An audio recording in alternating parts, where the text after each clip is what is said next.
अली मुनीर बागी साहब जनाब तशरीफ लेके आ चुके हैं जनाब स्टेज के उत्ते हसन चौधरी जी ने पता ना प्यार करना है साडे इस इलाके की सीरत ने आज मैदान च पहुंचे पहलवान पटना सदा के पहलवान जोड़ में मुकाबला कर सकती हेलो आपन पहलवान के नाल पठा ओए इम्तियाज दीवान साहब शरीफ फैमिली अमीन फखर टांडा ओए यार दसके वाले की करदे हो तुसी यार कोई नहीं ਤੁਹਾਨੂੰ ਨੇ ਇੱਕ ਸਾਈਡ ਤੇ ਹੋ ਜਾ ਬੰਦੇ ਕਾਲੇ ਪੈ ਗਏ और डसके वाले हो खुदा दा नाम ले फिर उसे मैंने गाना बोलना पैना करवाई दा डसका डसका डसका थोड़ा कर दे प्यार भाजी सदागर पहलवान का पठा जनाब पीछे आप मेहरबानी करो हम अक्षर पहलवान की जोड़ मेरे को नाम की बोल सकते थे आ जाओ अंजर पहलवान दा ठिकाना ना करवाए पंगे पासे को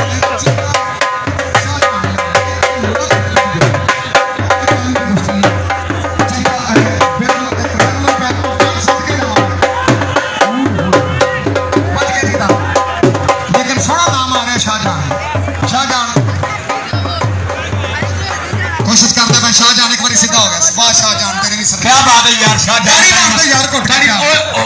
आ हा हा हा हा चल चल बना जा कोले कोले मुसल्ली नहीं ना कुछ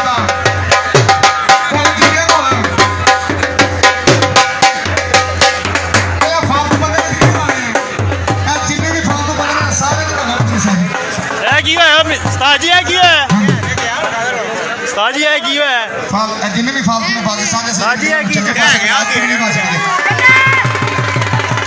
ढालिया जीते ने ढालिया ये मुंसब का फैसला है शाबाश बच्चे शाबाश शाहजहां ने बहुत सोहना